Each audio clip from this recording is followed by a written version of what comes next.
Student કેમ છો? મજામાં? આજે આપણે કરંટ ઇલેક્ટ્રિસિટીના લેક્ચર નંબર 15માં કિર્ચોફનો બીજો નિયમની ચર્ચા કરીશું, જે ખૂબ જ અગત્યનો નિયમ છે. વિદ્યાર્થી મિત્રો, જો ચેનલને સબસ્ક્રાઈબ કરવાની બાકી હોય તો સબસ્ક્રાઈબ કરજો, લાઈક કરજો અને શેર કરજો.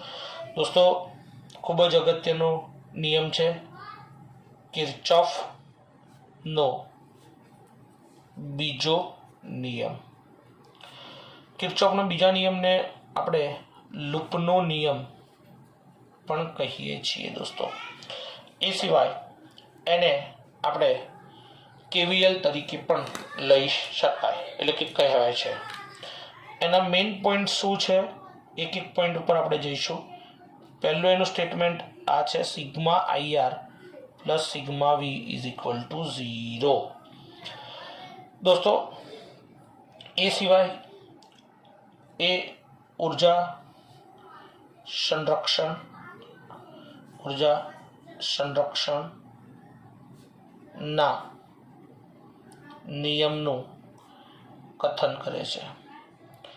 જોઈશું આગળ.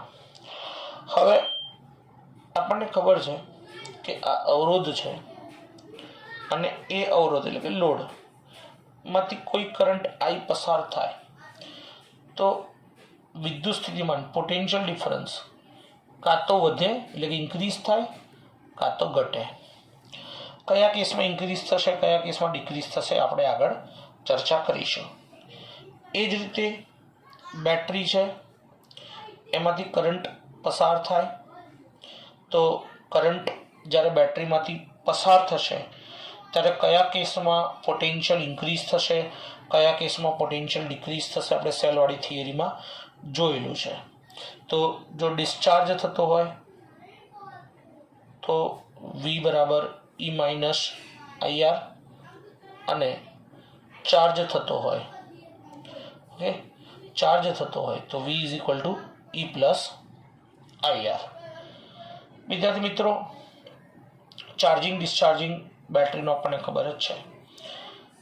અહીં આપણે સરળતા માટે જે બેટરી લેશું ને એનો આંતરિક અવરોધને અવગણીશું. હવે મેઇન વસ્તુ લૂપનો નિયમ. લૂપ શું છે, બંધગાળો શું છે, તો એ જ આપણે ચર્ચા કરવાની છે. વન બાય વન બધા જ પોઈન્ટ આપણે ડિસ્કસ કરશું. એના માટે એક પરિપથ આપણે વિચારીએ છીએ, નેટવર્ક. અને આ નેટવર્કનો કોઈ એક અવરોધ R1 છે અને અહીં એક E1 EMFની બેટરી જોડવેલી છે. આ પોઈન્ટ એ છે. સમજો દોસ્તો, આ કોઈ રેઝિસ્ટર R2 છે અને આ પોઈન્ટ કોઈ C છે. તો આ કોઈ રેઝિસ્ટર R3 છે અને આ પોઈન્ટ કોઈ D છે. આ કોઈ રેઝિસ્ટર R4 છે, આનું EMF E2 લઈ લો, અને આ કોઈ રેઝિસ્ટર R5 છે.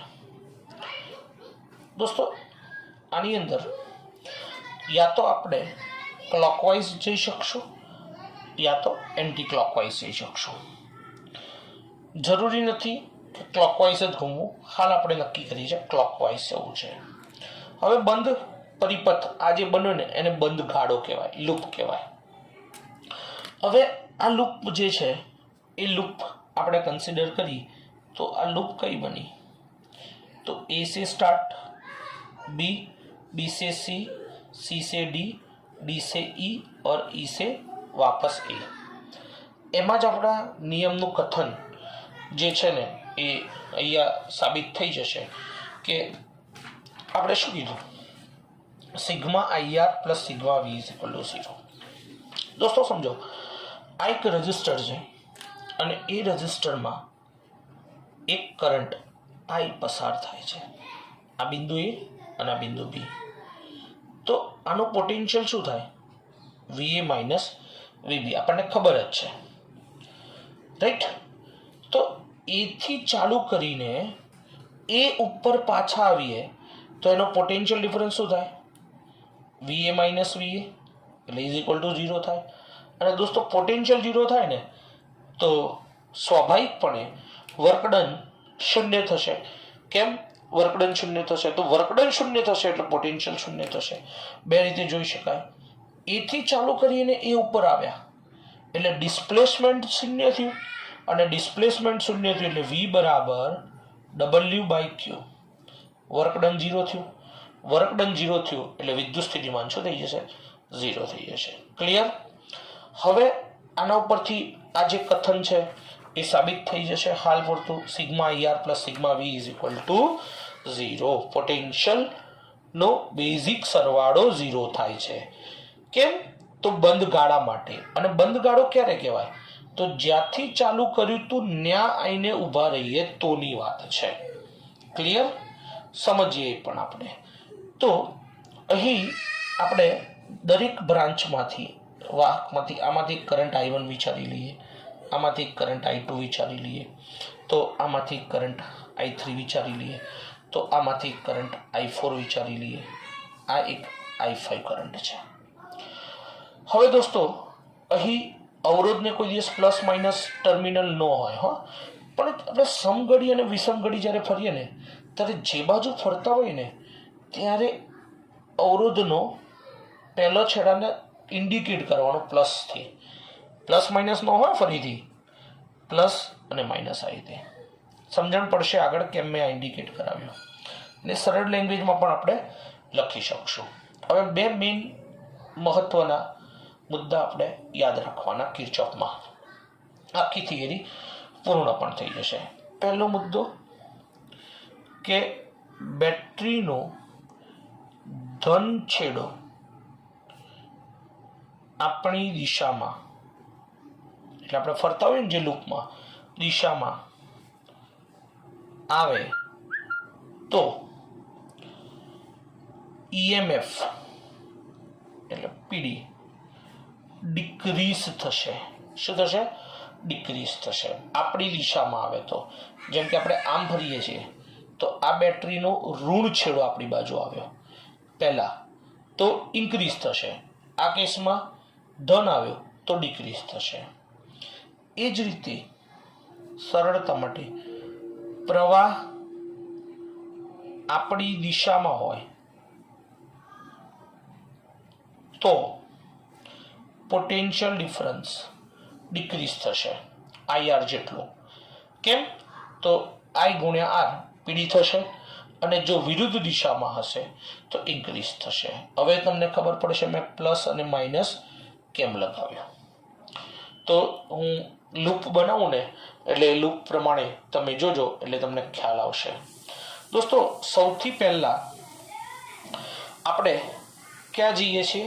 A થી B તરફ જઈએ છીએ. ક્યાં જઈએ છીએ? A થી B તરફ. જો આ A થી B, તો A થી B માં સૌથી પહેલા આપણી જોડે શું આવે છે? તો A થી B માં સૌથી પહેલા રેઝિસ્ટર R1 આવે છે. એમાંથી કયો કરંટ પસાર થાય છે? I1. સ્ટાર્ટિંગ પોઈન્ટ VA લખી લો દોસ્તો. હવે I1 ગુણ્યા R1 એટલે પોટેન્શિયલ થશે. આપણી દિશા કઈ છે? A થી B, અને આ પ્રવાહની દિશા પણ કઈ છે? A થી B. એટલે એનો મતલબ પોટેન્શિયલ I1 R1 જેટલું ડિક્રીઝ થશે. કયા કેસમાં? અવરોધના કેસમાં. ક્લિયર? હવે જો દોસ્તો આગળ જઈએ તો બેટરી આવી. બેટરીનો નાનો છેડો છે ને એ નેગેટિવ ટર્મિનલ કહેવાય. એટલે આપણી દિશામાં બેટરીનો કયો છેડો આવ્યો? ઋણ છેડો. તો EMF ઇન્ક્રીઝ થશે એટલે પ્લસ E1 જેટલો થશે. હવે ક્યાં જઈએ છીએ આપણે? B થી C માં. તો B થી C માં શું છે? એક અવરોધ R2 છે. પ્રવાહ ક્યાં છે? આપણી દિશામાં, કારણ કે આપણે B to C જઈએ છીએ, અને I2 પણ ક્યાં જાય છે? B to C. એટલે પોટેન્શિયલ શું થશે? ડિક્રીઝ થશે I2R2। દોસ્તો હવે તમને ખબર પડશે કે મેં પ્લસ માઇનસ કેમ ઇન્ડિકેટ કરી દો। તો હમણાં હાલ જ લખ્યું કે ધન છેડો આવે ને તો EMF ડિક્રીઝ થાય, તો આ ધન છેડો આવે ને પ્રવાહ આપણી દિશામાં થાય છે, એટલે બે લોજિક સાચા થઈ ગયા। હવે ક્યાં જઈએ છીએ આપણે? C2Dમાં સૌથી પહેલા બેટરી આવે છે અને એ બેટરીનો કયો ટર્મિનલ આવે છે? ધન છે, તો અહીં EMF શું થશે? ડિક્રીઝ થશે, એટલે -E2 થશે। Clear my point? હવે કરંટ એ કેસમાં શું થાય છે? તો કરંટ જે છે આ રજિસ્ટરમાંથી કયો નીકળશે? I3, પણ આપણી દિશા કઈ છે? C2D, અને કરંટની દિશા I3 ની કઈ છે? D2Cમાં। બીજી રીતે જોવો તો એને પહેલા કોણ મળે છે? લો પોટેન્શિયલ, એટલે એ શું થશે? -I3R3। ક્લિયર? તો દોસ્તો સિમિલર D2Eમાં R4 રજિસ્ટર, કરંટ કયો નીકળશે? I4। આપણી દિશા કઈ છે? D2E। આપણી દિશા કઈ છે? D2E। કરંટની દિશા કઈ છે? E2D, એટલે એ શું થશે? આપણી ઓપોઝિટ, અહીંયા સોરી પ્લસ થશે, એટલે શું થશે? Plus I4R4। Clear my point? ફરીથી બેટા I3R3માં શું થશે? કરંટ આપણી ઓપોઝિટ ડિરેક્શનમાં છે, તો શું થશે? પોટેન્શિયલ ઇન્ક્રીઝ થશે। પ્રવાહ આપણી દિશામાં હોય તો ડિક્રીઝ થાય અવરોધના કેસમાં। હવે ક્યાં આવે છેલ્લે? E થી Aમાં। તો E થી Aમાં કરંટ કયો છે? I5, રજિસ્ટર કયો છે? R5, કરંટ આપણી દિશામાં છે, તો શું થશે? -I5R5। ક્લિયર? સમજણ પડે છે? અને હવે ક્યાં પહોંચ્યા? એ પોઈન્ટ ઉપર, એટલે -VA ઇઝ ઇક્વલ ટુ શું થઈ જશે? 0। હવે આને સિમ્પ્લિફાઈડ કરો તો VA તો ઉડી જશે, એટલે આ રીતે આપણે સિમ્પલમાં લખી શકીએ E1 - E2 is equal two, મેં શું કર્યું?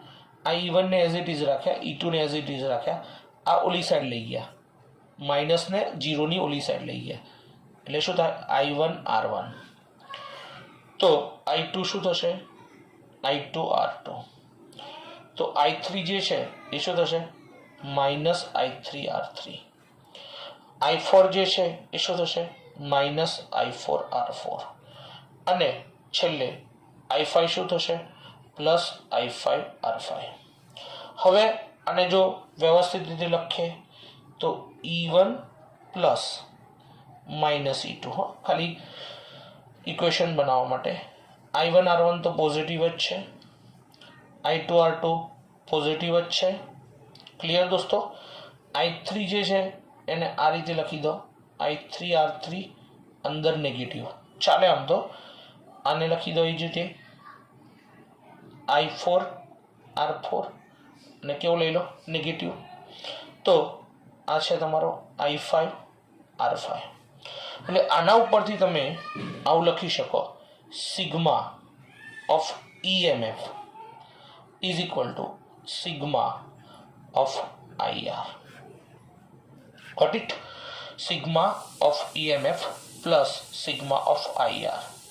ઓકે, સો દોસ્તો આ જે છે એ તમારો કિર્ચોફનો બીજો નિયમ છે। એ શું કહે છે કે કોઈ પણ બંધ પરિપથમાં અવરોધ છે એ અવરોધ, તેમાંથી વહેતો પ્રવાહનો ગુણાકાર નો બેઝિક સરવાળો તે બંધ માર્ગ પર લાગુ પાડેલા EMFના બેઝિક સરવાળા જેટલો હોય છે, જેને આપણે દોસ્તો કિર્ચોફનો બીજો નિયમ કહીએ છીએ। ક્લિયર દોસ્તો? એટલે કુલ મિલાઈને બે વસ્તુ યાદ રાખવાની છે તમારે ખાલી। જો પ્રવાહ આપણી દિશામાં હોય તો પોટેન્શિયલ ઇન્ક્રીઝ કે ડિક્રીઝ થશે અવરોધના કેસમાં। બેટરીનો ધન છેડો આપણી દિશામાં આવે તો પોટેન્શિયલ ડિક્રીઝ થશે, અને જો પ્રવાહ આપણી વિરુદ્ધ દિશામાં હોય તો પોટેન્શિયલ ઇન્ક્રીઝ થશે અને જો બેટરીનો ઋણ છેડો આવે તો પણ તમારું પોટેન્શિયલ શું થશે? ઇન્ક્રીઝ થશે, જેને આપણે કિર્ચોફનો બીજો નિયમ કહીએ છીએ. ફરીથી આ ડાયાગ્રામ છે, એ ડાયાગ્રામ આપણે જોઈ લો. હવે આપણે એકાદ એક્ઝામ્પલ OMRનું જોઈએ સરળ, પછી આપણે લાસ્ટ ટાઈમ જે ક્વેશ્ચન જોયો તો એ જ જોઈએ, જે મેં તમને ચર્ચા કરી હતી ને, કે જેને આપણે લાસ્ટ લેક્ચરમાં કિર્ચોફના ફર્સ્ટ લોથી સોલ્વ કર્યો હતો, એને આજે આપણે સેકન્ડ લોથી સોલ્વ કરીએ. ઓકે, લાસ્ટ લેક્ચરનો ક્વેશ્ચન હતો ને એ જ. દોસ્તો ક્વેશ્ચન કંઈક આવો હતો, સમજો, જે મેં તમારી જોડે ચર્ચા પણ કરી હતી કે કિર્ચોફના ફર્સ્ટ લોથી આપણે સોલ્વ કરેલો એક્ઝામ્પલ પણ કિર્ચોફના બીજા નિયમથી કરી શકીએ. હા, ઘણા ન પણ કરી શકાય. V1 બરાબર 10 વોલ્ટ આપેલો હતો, V2 બરાબર તમારો 6 વોલ્ટ આપેલો હતો, અને આ તમારો R3 રજિસ્ટર છે જે તમારો 30 ઓહ્મ છે, અને આ V3 જે છે એ તમને 5 વોલ્ટ આપેલો હતો. વિદ્યાર્થી મિત્રો, કિર્ચોફનો નિયમ બંધ ગાળા વગર લાગુ પડી શકશે નહીં, એમાં કોઈ શંકાનું સ્થાન નથી. એને જે નામ આપેલા હતા, આ ટર્મિનલ 1, આ 2 અને 3, એ જ એક્ઝામ્પલ આપણે કિર્ચોફના બીજા નિયમથી જોઈએ. શું કરું છું? આ બેટરીનો 10 વોલ્ટ છે, આને જોઈન્ટ કરી લો આ રીતે. દોસ્તો હવે જુઓ, આ 10 અને આ 6, તો આનો EMF કેટલો થઈ જશે? 10 માઇનસ 6, 4 વોલ્ટ. કઈ રીતે? તો 10 અને 6 પોટેન્શિયલ ડિફરન્સ. તો એ જ રીતે આના માટે ડ્રો કરો તો બંધ ગાળો બની ગયો, અને આપણે એને સોલ્વ પણ કરીને બતાવશું. આ કેટલો થઈ જશે? 5 વોલ્ટ. ક્લિયર? 10 માઇનસ 5 દેખાય છે? ઓકે, હવે જો બંધ ગાળો છે ને, તો બે લૂપ બને છે. કઈ કઈ બે લૂપ બને છે? એક આ વાળી લૂપ બને છે, અને એક આ વાળી લૂપ બને છે. લૂપ એટલે બંધ ગાળો. 1 થી સ્ટાર્ટ કરો, 2 0 1 0 2 1, યા તો આમ જાઓ, તમને જેમ ઠીક લાગે એમ જાઓ. કિર્ચોફમાં કોઈ જ પાબંદી નથી. કોઈ એવું કે સર મારે તો આમ જવું છે, અરે ભાઈ જા, આપણે એ રીતે પણ સોલ્વ કરીને બતાવશું ક્વેશ્ચન. આમાંથી એક કરંટ આપણો I1, જે લાસ્ટ લેક્ચરમાં કર્યું હતું એમ જ, I1 આમાં એન્ટર થાય છે, તો આ તમારો I2 લઈ લો, અને આ તમારો I3 લઈ લો. હવે વિદ્યાર્થી મિત્રો, આપણે ક્વેશ્ચનને સોલ્વ કરવો છે, અને જે લાસ્ટ ટર્મિનલમાં શોધ્યા હતા એ જ, કે આમાં કરંટ શોધી નાખો અને આ V0 પણ શોધી નાખો. લૂપ આપણી જોડે કઈ બનશે? તો આપણે એન્ટી ક્લોકવાઇઝ વિચાર્યું છે આ વખતે. ક્લોકવાઇઝ વિચારશો તો પણ કોઈ વાંધો નહીં હો. લૂપ 1, તો 1 થી 0 અને 0 થી 2, આ 2 છે. 2 થી ફરીને પાછા 1 ઉપર આવીએ ને ત્યારે જ બંધ ગાળો બને. ઓકે દોસ્તો, હવે જો સૌથી પહેલા ક્યાં જઈએ છીએ આપણે? 1 થી 0. તો 1 થી 0 શું આવે છે? R1 register. એમાં કયો કરંટ દાખલ થાય છે? I1. અને મેં કીધું કરંટ જો આપણી દિશામાં હોય તો પોટેન્શિયલ શું કરવાનું બેટા? આપણી દિશામાં હોય તો ડિક્રીઝ કરવાનો. સ્ટાર્ટિંગ પોઈન્ટ V1 10 વોલ્ટ છે, એટલે અહીંયા લઈ લો 10. કરંટ આપણી દિશામાં છે એટલે માઇનસ I1 R1. જે બુકમાં સોલ્વ કર્યું છે એ રીતે કરું છું, પછી લૂપથી પણ તમને બતાવું છું. 1 થી 0 પૂરું થઈ ગયું. 0 થી 2માં કરંટ કયો છે? I2. આપણી દિશામાં આપણે 0 થી 2 જઈએ છીએ, કરંટ બી 0 થી 2માં જાય છે, એટલે એ શું થશે? Minus I2 R2. અને દોસ્તો હવે V2 એટલે -6 ending terminal. Is equal to 0. Clear? એટલે આ પ્રમાણે શું થાય તો આ ઓલી સાઈડ લઈ આવો એટલે I1 R1 plus I2 R2 is equal two 10 - 6 4. આવી ગયો 4 વોલ્ટ. એકચ્યુઅલમાં આ રીતે આવે છે.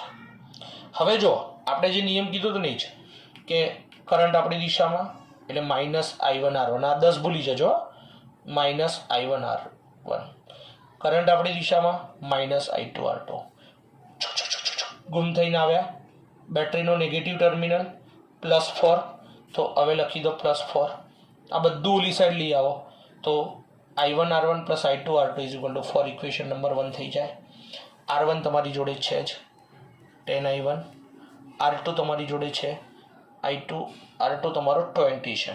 ઓકે, એટલે 20I2 ઇઝ ઇક્વલ ટુ 4. હવે દોસ્તો આ જે ઇક્વેશન બની ગઈ એ ઇક્વેશનને આપી દો ઇક્વેશન નંબર 1. હવે હું બીજી લૂપ વિચારું છું, लूप 2. 1 से लेके 0, 0 से लेके 3 और 3 से लेके 1. હવે ઉપર કર્યું ને એવું નથી કરવું આપણે. આ લૂપ બની ને એ લૂપ પ્રમાણે લખીએ એટલે કરંટ આપણી દિશામાં એટલે -I1 R1, I3 માં પણ કરંટ આપણી દિશામાં એટલે -I3 R3. ફરી ફરી ફરી ફરી ફરી ફરી આયા. બેટરીનો કયો ટર્મિનલ આવ્યો? નેગેટિવ, કારણ કે આપણે સોરી આમાં આમ જઈએ છીએ. મેં આ રીતે ડ્રો કરી, એમ કરશું તો પણ આવશે આન્સર, કોઈ ફરક નહીં પડે. હું સાઈડમાં કરીને બતાવી દઉં છું એ રીતે પણ. ઓકે, આ ક્લોકવાઇઝ કર્યું છે કારણ કે હાલ લખી દીધું છે મેં. એટલે બેટરીનો નેગેટિવ ટર્મિનલ આવ્યો એટલે +5 વોલ્ટ ઇઝ ઇક્વલ ટુ 0. એટલે દોસ્તો I1 R1 plus I3 R3 is equal two 5. હવે I1 R1 10, 30 I3 is equal two 5. Clear? આ જે રિઝલ્ટ બન્યું એ તમારું શું બન્યું? 10I1 plus 30 I3 is equal two 5. હવે જો જે હમણાં થોડી વાર પહેલાં આપણે ચર્ચા કરી હતી કે સપોઝ હું આમ ઘૂમું છું એની જગ્યાએ આમ ઘૂમ્યો તો આ રીતે જયો તો એટલે મારી દિશા આમ જવાનું છે ને. ओके, सो 3 થી સ્ટાર્ટ કરો. 3 से 0, 0 से 1, 1 से बैटरी और बैटरी से 3 भाई. तो जो આમ જઈશું તો કરંટ ક્યાં મળશે આપણને? ઓપોઝિટમાં. એટલે શું થશે? +I3 R3. 0 થી 1 માં જઈશું તો પણ એ ઓપોઝિટમાં મળશે એટલે +I1 R1. પછી આટલા આવ્યા તો બેટરીનો કયો ટર્મિનલ આવ્યો? પોઝિટિવ, એટલે પોટેન્શિયલ -5 થાય. ઓલી સાઈડ લઈ જાઓ તો +5 થઈ જશે. ખબર પડે છે? હું ફરીથી લખી દઉં છું. આ લૂપ જે 1 0 3 ઘૂમે ને એની જગ્યાએ કોઈ આ રીતે ઘૂમે કે 1 से लेके 3, ओके, 3 से लेके 0 और 0 से लेके 1 આમ ઘૂમે. તો આ પ્રમાણે ઘૂમે તો બેટરીનો કયો ટર્મિનલ આવ્યો? પોઝિટિવ, એટલે -5 લખી લો. પછી 3 થી 0 માં રેઝિસ્ટર R3, કરંટ આપણી ઓપોઝિટ ડાયરેક્શનમાં એટલે +I3 R3. પછી 0 થી 1 માં કરંટ આપણી ઓપોઝિટ એટલે I1 R1 is equal to 0. ઓલી સાઈડ લઈ જાઓ તો પણ ઇક્વેશન સહી જ મળે. હવે મૂળ વાત એ કરીએ કે I1 કરંટ અહીંયા દાખલ થાય છે તો બહાર શું જાય છે? I2 અને I3. એટલે તમે આવું લખી શકો I1 બરાબર I2 પ્લસ I3 લખી શકાય બેજીજક. તો એના પરથી I3 બરાબર શું લખી શકો? I1 માઇનસ I2, કારણ કે ઉપરની ઇક્વેશન્સ I1 I2 માં છે એટલે નીચેની પણ આપણે I1 I2 માં લાવી છે. એટલે આ શું થાય? 10I1 plus 30. દોસ્તો આટલા માટે જ હું કહેતો હતો કે કિર્ચોફનો પહેલો નિયમ છે ને એનાથી જ્યારે ક્વેશ્ચન સોલ્વ થતો હોય ને તો એની મજા જ કંઈક અલગ છે. આને સોલ્વ કરો. 10I1 અંદર જાય 30I1, 30I2 is equal two 5.